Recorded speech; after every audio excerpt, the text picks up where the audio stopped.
Harka fuunee ashamaa jaalatamtootaa fi kabajamtoota maatii Jiruu Miidiyaa nageenyi keenya bakka jirtanitti isin dhaqqabu isiniin jenna. Anaa dhufu baga gara Jiruu Miidiyaa nagaan dhuftan odeeffannoo ammaan tanan dhaqqabdee qabannee isiniif dhiyaannee jira. Isinirraa eegamu obsaan odeeffannoo keenya hamma xumuraa dhageeffachuudha. Akkasuma namoonni Jiruu Miidiyaadhaaf haarawaa taatan yookaan subscribe hin godhin subscribe gochuudhaan maatii Jiruu Miidiyaa akka taatan like share gochuudhaan nu jajjabeessaan dhaamsa keenya yeroo hundumaati gara guutuu odeeffannoo keenyaatti isin dabarsina. Isinis hamma xumuraan faana turaan affeerraa keenya. Laqa ofiitiin karaa baadiyyaa keessaa karatti as na baasaa tiraanspoortii harkadhu. Jireenya akka namni jiraatutti yoo dhukkubsattuuti yadeettuuti yaakiin haa geeffadhu. Jireenya gaarii haa jiraadhu mallaqa ofii walitti guuratee waamicha godhee deebiin isaa lafa isaa qabeenya isaa qotanii buusaa gonofaa jedhanii baankitti galfatanii ofiitii jireenya gaarii wallaahi inni nagaraachuu goota baalee tokkotu gibiraaf akkanatti nafxanyaan kan inni qotatee horii horsiifate kana hoolaa gabbise kana gooruutti cufatee sumaa taa'u nafxanyaan dhufe bani jetteen jaarsaa bani jedheen dhufe naftanyichi jennaan namtichi qophaa'ee jira goota akka mata keenya zamana kanaa of keessatti wannoo jedhee miti goota waan ta'eef maal jedhe ani laafaan cufee ati jabaan kootu bani jedhee horiiraa ofii qopheeffatee gaabii jalatti sigalee bayootee laay banabratee laay mootaan loloo qorxuwal ani laafaan cufee ati jabaan kootu bani jedhee yoo inni gooruu isaa harkaan tuqee naftanyichi dhagee horiiraa garaa isaa gattarsaase baale akkasitti raasuun nibratee raasuun maalinnatee raasuun mariitti sikkalaakkan haqquun sikkalaakkan lanyaa miyaasaan lafoo bandaziino laallafoota 20-30 amaታት wayyaaniin dargiin sinaanaa aandii sinaanaa uleetti sinaanaa soostii jedhaa maqaa itti baasanii qabeenya san achi umrii keenya guutuu makiinaan karaa san deemu makiinaa hunda makiinaan baale ka dhufuuf qamadii fe'uuf zara aalamii amma immoo akka addisiitti mootummaa addisii dhufullee ummata buqqisee sinaanaa leelaa sinaanaa icamiraatu dhufanii dheengadda Dubaayin daawwachiisaa turan qamadii asii asitti lafatanii kenninaadha cawwutte Dubaayin araboota Dubaayii keessaan deemanii qamadii san itti mul'isaa turan. Kaleessa gaafanu mootummaa baalee keessa deemee baaleen attaa qo'atamanii na nyaayyawaat gaafa jedhu warri faarsee bulaa namni nu jaalannu marti ana sitti amaare baaleen inni alaaqam ani zini addakkuuti baaleen alaaqam abiyya ayni nu baaleen yaayyooti jedhanii gaafa of abaaran gaafa of xiqqeessan gaafa of seenaa ofii waakkatan san ihee nagar እንደሚመጣ አውቀን እኛ ስንጫው isin guddina biyyaa jibbitan rakkoo qabdan jettanii nutti dulaa turtan እኛ ውጤው ምንድነው qabeenya kee fedhan malee isin fedhan namummaa kan keenyummaa kan keen akka namaatti faayidaa kan kee sirraa fayyadamu malee anta attaas fallagaachoo ንብረትህን ነው የሚፈልጉት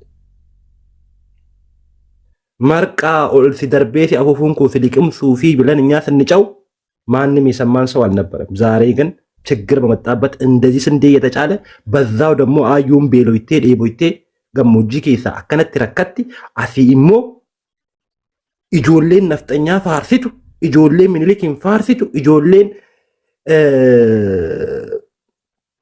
ጎበና ዳጬ አናፍ ጎተ ጀቱ ኢቲን ፈርሾ ዱት ቀመዲ ከነ ጉርጉርቴ መረጃ ወጅን ይሄ ቀመዲ ተሽጦ ሲንቄ ባንክ ነው የሚገባው ቡሳ ጎኖፋ ካልከፈልክ ተነፋ የሚል ፕሮጀክታቸው ላይ ያንም ሲንቄ ባንክ ደግሞ ማናጀር ማን ነው የብርሃኑ ሌንጂሶ ወንድም ነው ብርሃኑ ሌንጂሶ ምን ብሎ ነው የሚያምነው ጎበና ዳጬ ጎተክየ ብሎ ነው የሚያምነው አሁን ተገናኘ ፖይንት ይወልቀብ ሲፈዳ ጎበና ዳጬ ጣላተክየ ብሎ የተዋጋው ማን ነው ዋቆ ጉቱ ነው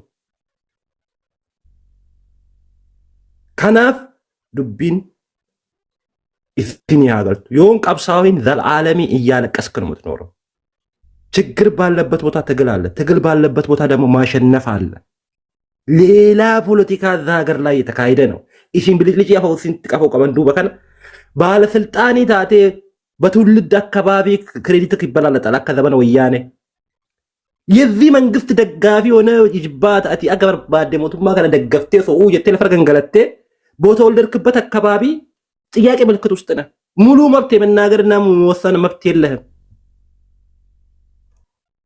ጭውቴው ተቀይሯል ካልታገልክ ሐቅን ማስመለስ አችልም የምትወደደው የምትፈለገው ለጥቅምክ ብቻ ነው ዋን ቀበኛ ቀብዱፍ ይጃለታል ባሌ ናኑ ካ ወንጫላውን ይፋርፈምቱፍ ቀመዲሲቲፍ bakka isiin rakkattutti gaafa dheengadda beela'ee uummanni keenya rakkatee jedhe warra daasporaa biyya alaatti jirutu mallaqa guuree bishaan baasaafii ture. Mootummaan zoorri bulaa laayye. Hadhallee bakka faayidaan jirtu bakka turizimiin jirtuu fi bakka qamadiin jirtu qofa karaan gala. Haa qabsooynu uummata keenyaa sagalee haa taanu haa jabaannee irratti dalaynuu lamaanatti akkalno ammas akkanaan.